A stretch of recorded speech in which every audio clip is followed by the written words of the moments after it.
पहला सवाल है, पूर्ण सूर्य ग्रहण के समय सूर्य का कौन सा भाग दिखाई देता है? एक बच्चा बोल रहा है बस सर उलाएंगे क्या? और आज जन्मदिन है एक बच्चे का, पांडे, विपिन पांडे जी का आज जन्मदिन है।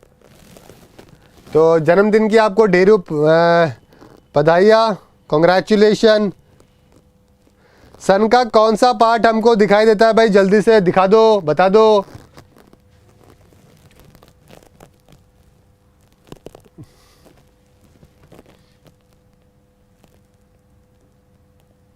रजत जोशी बोल रहे हैं international promotional award for an academy goes to Bunesh sir.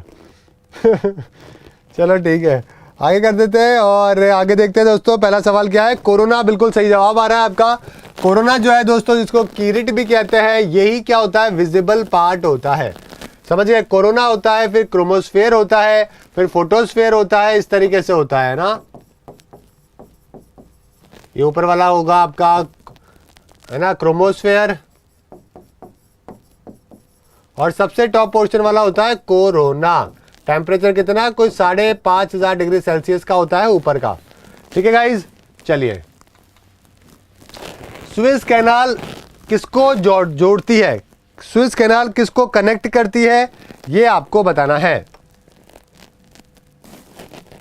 अच्छा, विपिन कल भी बोला था क्या कि उसको कल बर्थडे है? ठीक है प्रशांत, कल भी बोला था ना, तो अभी नहीं बोलेंगे उसका बर्थडे। चलिए आंसर बताओ भाई, क्या होगा?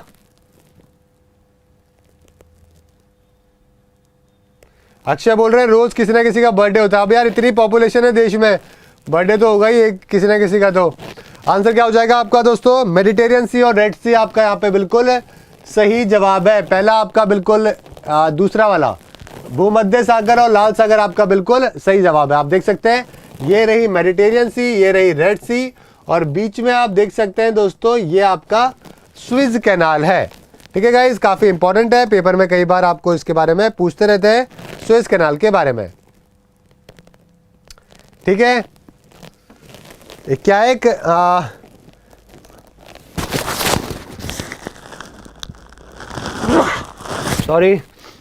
एक सी लेवल का वाटरवे है इजिप्ट के अंदर, जो कि मेडिटेरियन सी को रेड सी से कनेक्ट करता है। स्टूमेज ऑफ सुएज कहते हैं इसको। एक सुएज कैनाल नाम की कंपनी थी जिसने इसको कंस्ट्रक्ट किया था 1859 से लेकर 1869 के बीच में। समझ गए? और 69 के अंदर इसको ओपन है, जो कि किया गया था दोस्तों। यहाँ से काफ़ी बिजनेस और काफ़ी सब चीज़ें बिजनेस को लेकर काफ़ी इंपॉर्टेंट है। गल्फ से, इस एरिया से काफ़ी सारे सामान वामान है जो कि यहाँ से बाईपास होता है। ठीक है गाइस, ध्यान रखिएगा, है ना। आगे बढ़े। कितने किलोमीटर का है वैसे? लेंथ कितने किलोमीटर की है? इसकी लेंथ जो है ना, जो आपको छोटा सा नजर आ रहा है, इसकी लेंथ है कोई 193 किलोमीटर की। अच्छा खासा लंबा है, मतलब ऐसा लगता है, बाकी ऐसा है नहीं, बहुत छोटा नहीं है इतना। ठीक है, चलिए अगला सवाल देखते हैं। एक आर्टिफिशियल वाटरवे है इजिप्ट के अंदर, मैंने आपको बता ही दिया है। ये सब तो वर्ल्ड मोस्ट इंपॉर्टेंट वाटरवे इसको माना जाता है। अफ्रीका को एशिया से कनेक्ट करता है और फिर आगे यूरोप को भी कनेक्ट करता है ना। निम्नलिखित में से किसे रिंग ऑफ फायर कहा जाता है? रिंग ऑफ फायर किसको कहते हैं? जल्दी से बता दो भाई। रिंग ऑफ फायर, आंसर करो, क्या होगा? एक बच्चा बोल रहा है बिहार एसआई के अंदर ये सवाल है जो कि आया था। आंसर करो भाई, क्या होगा? चलिए, तो आंसर यहां पे क्या हो जाएगा? रिंग ऑफ फायर बोलते हैं हम दोस्तों पैसिफिक ओशन को बोलते हैं किस। ठीक है, तो अपना जो पैसिफिक बेल्ट है उसको हम कहते हैं। मैप दिखा देता हूं दोस्तों। एरिया है जहां पे सबसे ज्यादा आपको अर्थक्वेक देखने को मिलते हैं, वॉल्केनो देखने को मिलते हैं। ये आपको ज्यादातर आपको पैसिफिक ओशन के अंदर ही, वहां पर ही देखने को मिलते हैं। 450 वॉल्केनो है, 75% वर्ल्ड के एक्टिव वॉल्केनो भी यहीं पर ही देखने को मिलते हैं। आप देख सकते हैं दोस्तों, ये आया आपका प्रशांत महासागर, पैसिफिक ओशन। जापान, बार बार जो है जापान में अर्थक्वेक, फ्लड क्यों आता है? क्योंकि रिंग ऑफ फायर वाले जोन के अंदर है। समझ गए? तो इसकी वजह से आप देख सकते हैं यहाँ पे इस वाले एरिया में काफी समस्या होती है। अपना इंडिया की बात करें तो इंडिया के यहाँ पे नहीं है। हिमालयाज के अंदर जो वाला एरिया है और जो इंडस वैली वाला जो एरिया था ना, वो जरूर अर्थक्वेक का लेकर थोड़ा सा प्रॉन है। बाकी सब में कोई दिक्कत नहीं है। ठीक है, समझ गए। और हमारे यहाँ पे तो अगर मैं बात करूँ ना कि जोन 5 में कौन से आते हैं, जोन 5 दोस्तों हाईएस्ट लेवल होता है सिस्मिक, जहाँ पे सिस्मिक वेव्स की पॉसिबिलिटी होती है। ठीक है, जोन होते हैं ना अर्थक्वेक के, क्या होते हैं दोस्तों, जोन्स होते हैं। जोन 1 हो गया, जोन 2 हो गया, ऐसे करके जो 5 है ना जोन, ये सबसे ज्यादा पॉसिबिलिटी होती है किसको लेकर, अर्थक्वेक को लेकर। हमारे इंडिया में कहां पर है, गुजरात वाला एरिया आता है इसके अंदर, भुज के अंदर आया था ना, आपको मालूम है। इसके अलावा बात करें तो जो हिमालय वाला एरिया है, हिमालयाज वाला, ये थोड़ा सा प्रॉन है। साथ में हमारा जो नॉर्थ ईस्ट इंडिया है, नॉर्थ ईस्ट जो इंडिया है, ये थोड़ा सा प्रॉन है। बाकी सब में कोई प्रॉब्लम नहीं है, ये थोड़ा सा अपना जोन 5 के अंदर आता है, बाकी तो सब कम ही जोन के अंदर आते हैं। ठीक है ना, चलिए आगे बात करें।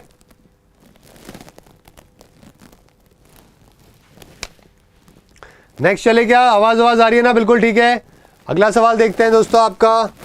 अगला सवाल है, निम्नलिखित में से कौन एक स्थल आबंद सागर है, लैंडलॉक्ड सी कौन सी है, जल्दी से बताइए। अरे भाई तिमूर वाला तो आप आंसर कर नहीं सकते, क्योंकि आपको मालूम है ना तिमूर तो कनेक्टेड है। ग्रीनलैंड भी आप आंसर नहीं कर पाओगे, क्योंकि ग्रीनलैंड के पास में पानी है। अराफुरा सी के बारे में आपने सुना नहीं होगा, इसलिए आपको इसके बारे में कंफ्यूजन जो है हो सकता है। अराफुरा सी कहां पर है भाई, ये भी कहां पर है, पैसिफिक ओशियन के अंदर है। जो गिनी है ना, पैपुआ न्यू गिनी जो है ना, उसके पास में है ये। ठीक है, तो ये भी आपका आंसर नहीं होगा।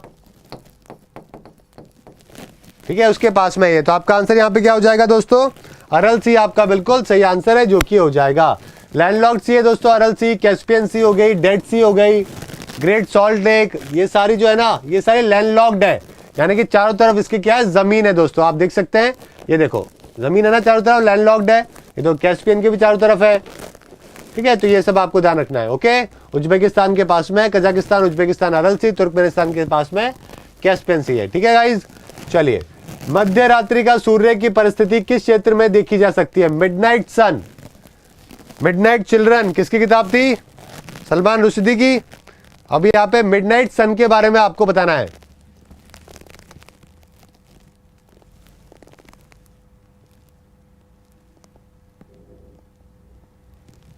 ठीक है, मिडनाइट सन का मतलब क्या होता है कि रात को भी जो है ना आपको क्या नजर आएगा, रात के 12 बजे भी आपको उजाला नजर आएगा, आपको सन नजर आएगा। ये फिनोमिना जो देखने को मिलता है, ये आपको मिलता है पोलर जोन के अंदर, समझ गए, नॉर्दर्न और सदर्न पोलर जोन के अंदर देखने को मिलता है।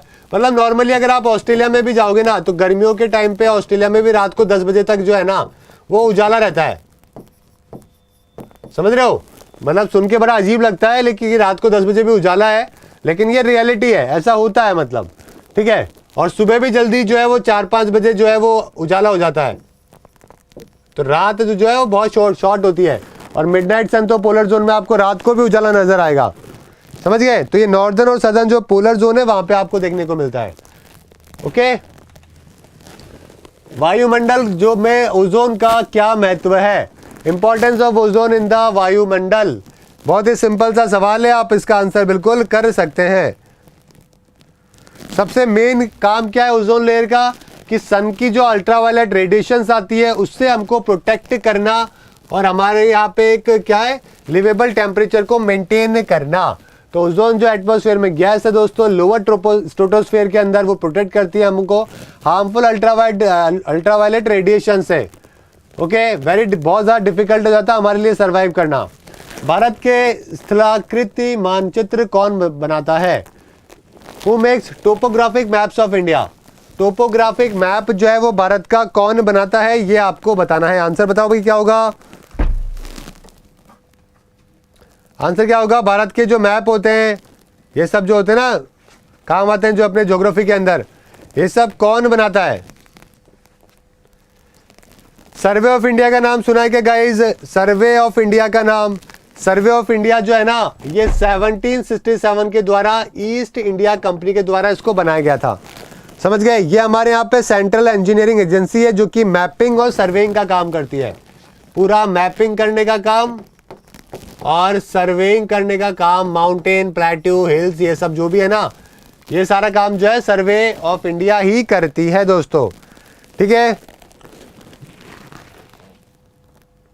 और सिविल सर्विसेज से यहाँ पे सर्वेयर ऑफ इंडिया सर्विस जो है होता है, वहां से मेंबर है जो कि अपॉइंट करे जाते हैं। और सर्वेयर जनरल ऑफ इंडिया जो है इसको क्या करते हैं, हेड करते हैं।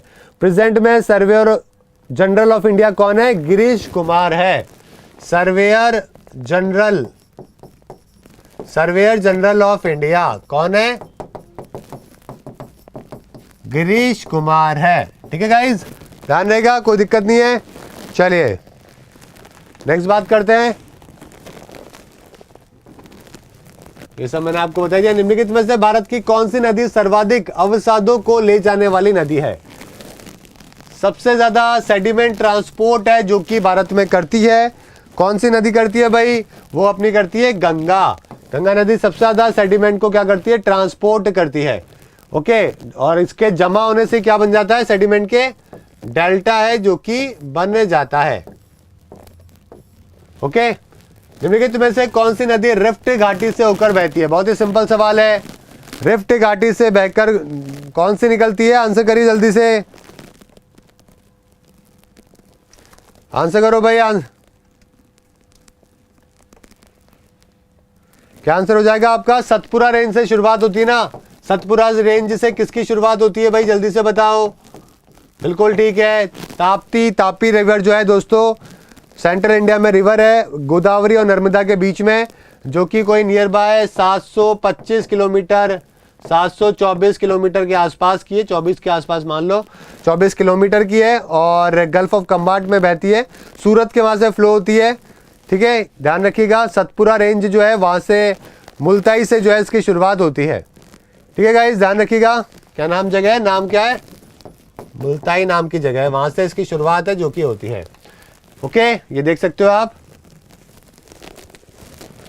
चलिए, निम्नलिखित में से कौन सा सही सुमेलित नहीं है, जल्दी से बताइए, कौन सा सही सुमेलित नहीं है।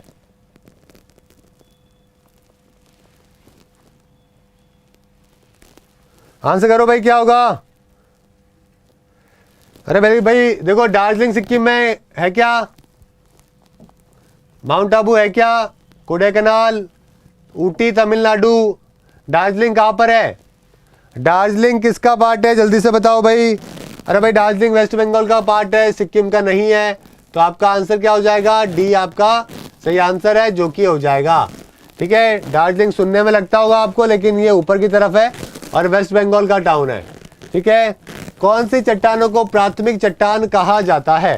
प्राइमरी रॉक्स कौन सी होती है, जल्दी से आंसर करो।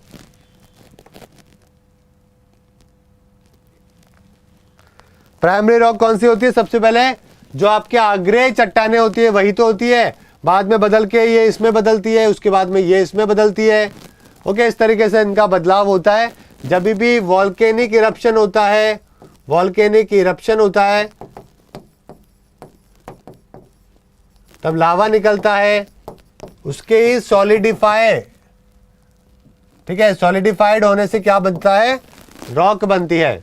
ठीक है, तो आंसर हो जाएगा इग्नियस रॉक। अगला सवाल, वायु प्रदूषण संकेतक के रूप में किसका उपयोग किया जाता है।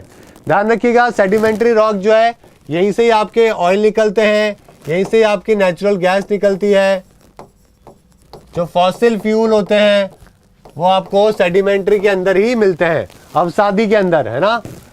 मार्बल जो है आपका किसमें है, मेटामॉर्फिक में। चलिए, वायु प्रदूषण संकेतक के रूप में किसका उपयोग किया जाता है। एयर पोल्यूशन इंडिकेटर क्या है भाई,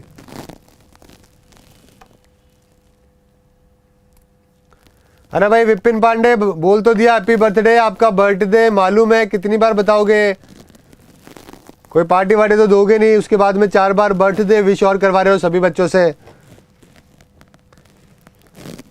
आंसर क्या हो जाएगा, बिल्कुल ठीक है दोस्तों, लाइकन आपका बिल्कुल सही आंसर है जो कि हो जाएगा। ठीक है, अगला सवाल देखिए, बहुत ही सिंपल सा सवाल था। वृक्षों पर लाइकन सबसे अधिक पाए जाते हैं। लाइकन कवक और शैवाल के सहजीवी संघ है जो कि होते हैं। फंजाई और एल्गी के एसोसिएशन होता है सिम्बायोटिक। लाइकेंस ये कम हो रहे हैं, इसका मतलब पॉल्यूशन बढ़ रहा है। लकमा माकन रेगिस्तान किस देश में स्थित है। तकला माकन, ये तो मैं आपको बता चुका हूँ क्वेश्चन आई गेस। तकला माकन के बारे में तो हम पहले पढ़ चुके हैं, अभी भी मुझे मालूम है बहुत सारे बच्चे गलत आंसर करेंगे। तकलामाकन कहाँ पर है? ये चाइना के अंदर है, ठीक है ना, आप देख सकते हैं मैप के अंदर। ओके, चाइना वाले पार्ट के अंदर है। ओके, भारतीय राज्य के निम्नलिखित में से किस समूह में भूटान के साथ एक समान सीमा है? भूटान के साथ में कौन कौन से राज्य टच होते हैं ये बताना है आपको। आपको भारत का मैप है जो कि पता होना जरूरी है। भूटान, जल्दी से बताओ भाई।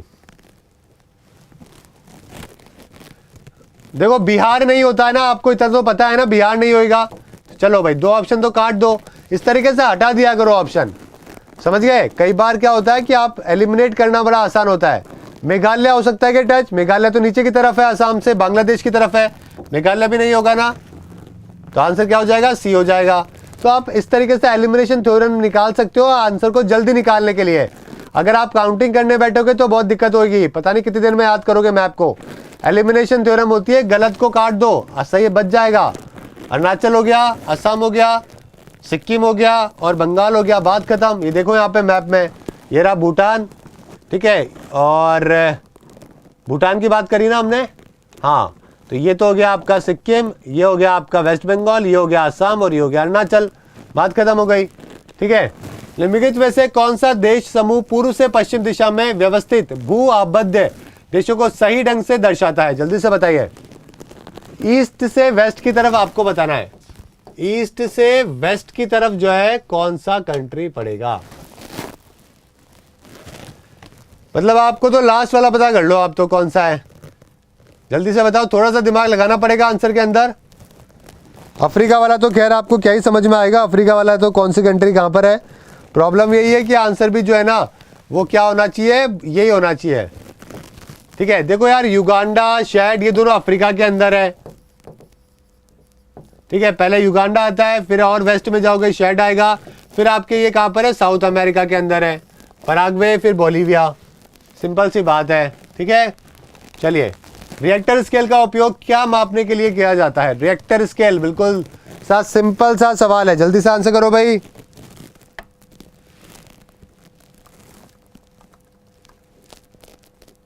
आंसर करो जल्दी से। रिएक्टर स्केल क्या होता है? अर्थक्वेक के लिए, बिल्कुल ठीक जवाब है यहाँ पे। अर्थक्वेक की इंटेंसिटी को मेजर करने के लिए जो है इसको काम में लिया जाता है। ओके, आंसर क्या हो जाएगा? अर्थक्वेक आपका यहाँ पे ज्वालामुखी आपका बिल्कुल सही आंसर है, जो कि हो जाएगा।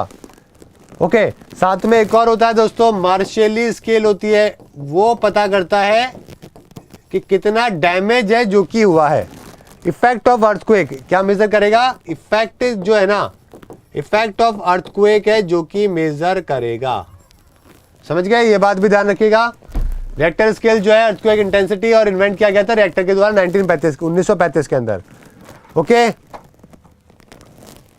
वायुमंडल का निम्नलिखित में से कौन सा क्षेत्र ओजोन क्षेत्र से संबंधित, गैस से संबंधित है? थोड़ी देर पहले ही मैंने इसका आंसर बताया आपको, लोअर स्ट्रेटोस्फेयर आपको आंसर बताया था, बहुत ही बच्चों वाला सवाल है। यूमियम झील किस राज्य में स्थित है? यूमियम झील के बारे में बताइए, ये कहां पर है दोस्तों? ये जो आपको झील मिलती है ये आपको मिलेगी कहां पे? ये आपको मिलेगी मेघालय के अंदर, डाउकाई और ये सब भी लेक भी मिलती है, ठीक है, ये सब मेघालय के अंदर ही आपको देखने को मिलते हैं। रिजर्वायर है 15 किलोमीटर दूर है शिलोंग से, इस मेघालय के अंदर, और रिवर है उसके द्वारा इसको क्रिएट है जो कि किया जाता है। मोहरोविक असंबद्धता किसको अलग करती है? बताइए। डिसकंटिन्यूटी, मोहो डिसकंटिन्यूटी जो होती है, मोहो डिसकंटिन्यूटी, ये किसको अलग करती है? कई तरीके की होती है, लेमन भी होती है ना, गुटनबर्ग भी होती है, मोहो भी होती है। तो मोहो किसको अलग करती है दोस्तों? क्रस्ट और मेंटल। अरे भाई होता क्या है, अर्थ के बीच में ये क्रस्ट पार्ट है, ये मेंटल पार्ट है, ये कोर पार्ट है, तो क्रस्ट और कोर को जो अलग करती है वो होती है मोहो। आपका आंसर हो जाएगा, क्रस्ट कहां पर है? क्रस्ट और मेंटल बी, ये रहा, बी आपका सही आंसर है, ठीक है गाइज।